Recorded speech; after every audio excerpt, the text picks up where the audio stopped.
Everybody going on. We have a wonderful show. We're celebrating still in the summer. It's still kind of rainy. We have a beautiful, drop that gorgeous, talented, very talented woman, Andrea Lynn, she's flowing with us. If we can get a nice camera shot, because I'd like to see her, not to see me in front of the camera. Well, I'm still waiting for the shot, Andrea, but it's not coming. It's coming. Don't worry about it. She's kind of, Gloria is kind of like working in the control room, tapping the cameras there. But I guess it's not working.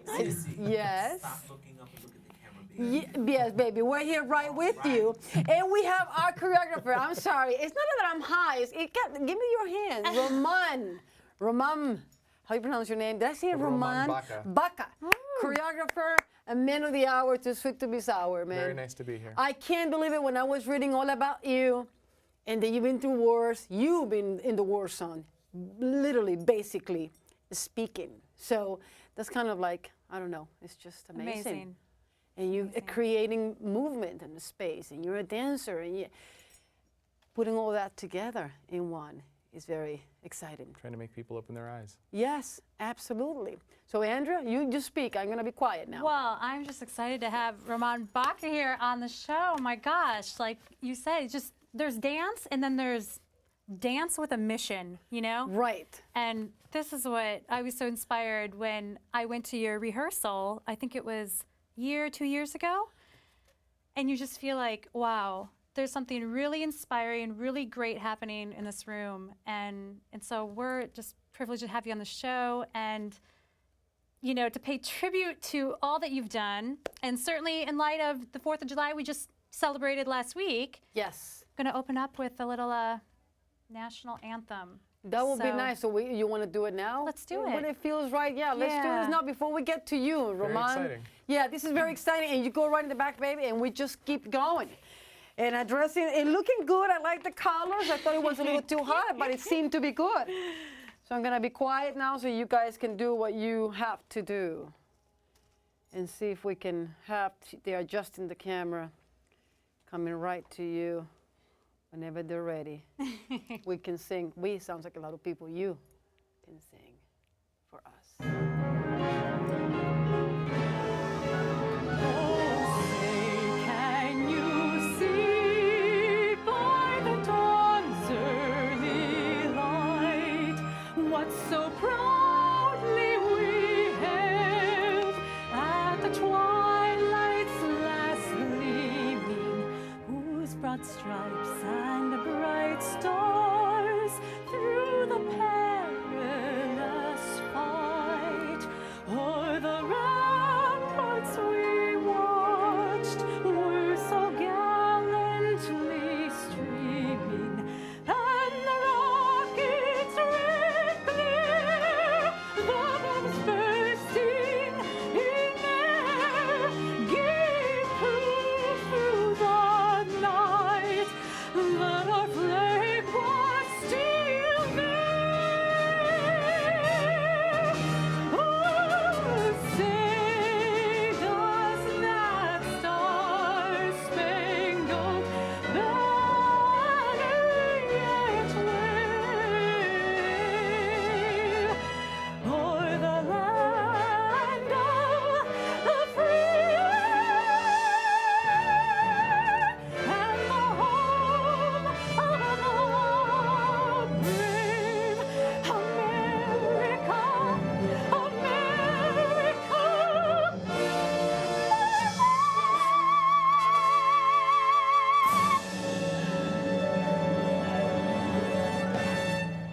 Beautiful. Beautiful. Wonderful. Wow. you. I not even there. You know why? When we hear your voice, Andrea, you know, you can't help to wonder. God gives you so much talent. You open your mouth and there you go. You create this magic. It's a gift. Thank you. It's a gift. It's Thank a gift. you. Let's talk about our man here. Let's talk about please. Roman What would you like and to talk about? dance. Well, I'm kind of like, first thing that comes to my head is you've been through wars. You've been in the red zone. I want to talk about that. Okay. I can't help it because this is like, it gets my attention. Yeah. I served in the United States Marine Corps. I started out as one of those guys who fires a really big missile at tanks. And then the war in Iraq started. Right. And my unit was deployed to Fallujah, Iraq during one of the most perilous times in the country's history, in 2005. And at the time, they didn't need those missiles, so we patrolled the villages with Humvees, those military vehicles with the big machine guns on the top. Okay. I was a fire team leader, so I had 4 men under me, and we had a big patrol element. And we'd go into the local villages, and we would look for bad guys, spend our days looking for bad guys. And when you do that every single day for hours on end, it gets kind of monotonous. So we have some great leadership, and they transitioned our mission to more of a humanitarian element, thought more about the people that we were interacting with and the kids. And a couple of missions, we went into the local schools and brought school supplies and toys for the young people. We took another mission and gave away food and water so that we could create a rapport with the locals. And then on one of our most important missions, we went out and tried to develop a neighborhood watch type program where the villagers could tell the base if anything was going wrong, so we could be proactive and react to things that were going wrong. I'm listening. I I'm know. listening to you. So for how many years in total we're talking about? We were, Marine Corps does only 7-month deployments. So Okay. I was in the Marine Corps for 8 years. I was in Fallujah, Iraq for 7 months. How was that experience? It was life-changing, absolutely Why? life-changing. Just getting there and being in danger and realizing that, you know, there were people in the country that wanted to do us harm, but also understanding that the country had a lot of needs and the locals had a lot of needs. And trying to do a good thing while we were there. You know, I was lucky enough to go with a lot of Marines that didn't have that mentality of just smash and destroy, but that mentality of protecting and making it a better place. Yeah, does it get scary? It was very scary. Really? Were you able to sleep at night? At what time you will have to get up? Or what time you have to go to bed? How does it work? we Give had me a a little ro- breakdown. We had a rotating schedule. We usually worked about 16 hours, anywhere from 2 o'clock in the morning to about 4 o'clock in the afternoon. Sometimes we'd rotate to like an 8 to 9 schedule. But there was a lot going on base. There, you know, we had artillery, the big guns firing all the time. So sleep was really hard. We'd get incoming mortars, so people were firing at us with rockets. Wow. So it was 7 months of a little hairy situation. I was gonna say that must be just so physically and emotionally taxing. Right. I mean, giving yourself just going out there and being present and wanting to protect everything. You know, I'm just always in awe because that intrinsic motivation that people have in themselves to go, I have something I want to protect, and I'm Right. gonna sacrifice. You know, again, that emotional well-being, the physical well-being, you know, for my country, for my people, for, Definitely. you know, Yeah. it's just so amazing. And we still So- have service members there, you know, service members that are throwing on 80 pounds of gear and going out and still in Afghanistan, protecting the locals and interacting with them and trying to make it a better place. But do you think the war itself, is it a business? It seems like a lot of, I don't want to get political now, but it's so many, like somebody said in politics, there's no friends, there's only interests. In the meantime, innocent people keep dying, Sure. right? I mean, it's unfortunate, you know, and the one thing I do know is, I mean, I don't know much. I'm not a very politically savvy type of person. The one thing I do know is that when I was there, and all the service members that I've talked to had the same goal in mind, to protect those on the right and left of me, and to try and do as much good as we can while What we was were the there. most difficult thing for you? The most difficult thing was leaving my family, and you know, the off chance that I would get to talk to my mother or my girlfriend while I was there. You know, Now your wife. No, it was she's- a different one? Well, she's now my Those wife. cameras. She is now my wife. I'm messing around with you. Where's Lisa? That's her name, right? Yes. Where is she? She's at home doing homework. Okay. All right. Now she's a dancer too. She is a no? dancer, yeah. Yeah. And I she want to just move got- this mic because you know what? It's getting on my business.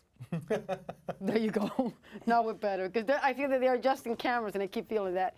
It's interesting. So now making that transition, but that transition, your father was the one who gave you your first shoes, the ballet shoes. Yeah, when I started That's dancing, my amazing. father bought me my That's first so pair of ballet amazing. shoes. Can we talk about that? Go back in time.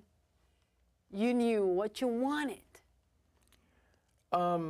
During high school, one of my best friends in high school was a ballerina, and she would invite me to performances.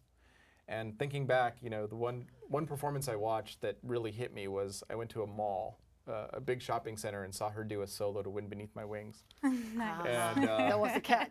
you know what I mean? And you're in a mall, and now I think back, and I'm like, wow, that must have been a really hard performance situation. Yeah. But it stuck with me, and the rigor and the discipline. So I signed up for ballet lessons. I was living with my father at the time, and I was going to school, and I needed a pair of ballet shoes in order to dance. So I asked my father for money, and he gave me money for my first pair of ballet shoes. Lovely. Now, did he actually dance himself then? No. Like long before? Okay. So there was No, my no father- dance lineage in the My family mother did line. the hustle. She was one heck of a hustle. Really? And taught me very well. But other than that, no dancers in the family. So it was, but what do you think of this love and passion for dancing comes from? From the God above? It's like it's a spark. It's in us. Somehow we just feel it, we grasp it, we find it. But in your case, you said, this is what I want to do. I want to be able to dance. I want to be able to express myself through movements. Right? I think it's different for everybody. It's different for, it's a Sure. calling. It's You know, different from everybody. For me, it's a way to communicate. It's a way to investigate things that have happened, or to show things that have happened, or things that might happen to audiences in order to educate them and broaden their mind. I was lucky enough when I was in school learning dance to be exposed to some very psychological choreographers. I like that. Tudor, Choreographers, Anthony Tudor, Judith Shadelson Benaham, I tried to get these names down, but Moses Moses Pendleton, Kevin Martin, right? And Elena Chernikova. Chernikova. And Kirk Patterson, that's an easier one. But I guess every single teacher had something different to offer, They right? all do. They all have impact, and the ones that had the most impact were the ones that had things to say, that had messages behind their choreography in order to not only have social impact but to connect communities. What's your mission as a choreographer? Number one, I wanted to ask you, what's your objective? What's your mission? And what makes a good choreographer, in your opinion? Wow. It's a very subjective. Take your time. We could be here all night, right? We Talk can about be. the mission of artists, missions of Yeah. producers and choreographers. What But this would is a be- great question. Yeah. What's your mission? What's the goal? What is it? To communicate. To communicate. To use choreography and dance to communicate larger themes that have social impact. Now, can we bring it more accessible to everybody? Because education seems to be a little bit inaccessible to some Certainly, degree and making in dance the arts, accessible to everyone. right? Certainly, on an aesthetic and a physical level. So accessible to the audience, that the audience can understand it or at least connect in one way, and also making it accessible to students and dancers in that it's teachable and learnable. Learnable. Now, talking about learning, Patrick and Dejan, is it possible? And Gloria Messer and everybody else in the control room, it's 7:45, we still have time. Let's not panic, okay? Let's not panic. Mama is on the house, okay? I would like to see if it's not a problem, I need to see those pictures that we were setting up. Those wonderful pictures. Those wonderful of pictures. Both when your you- military life Right. and of the dance and choreography. I mean, you know, we can read all your credits here, which are amazing.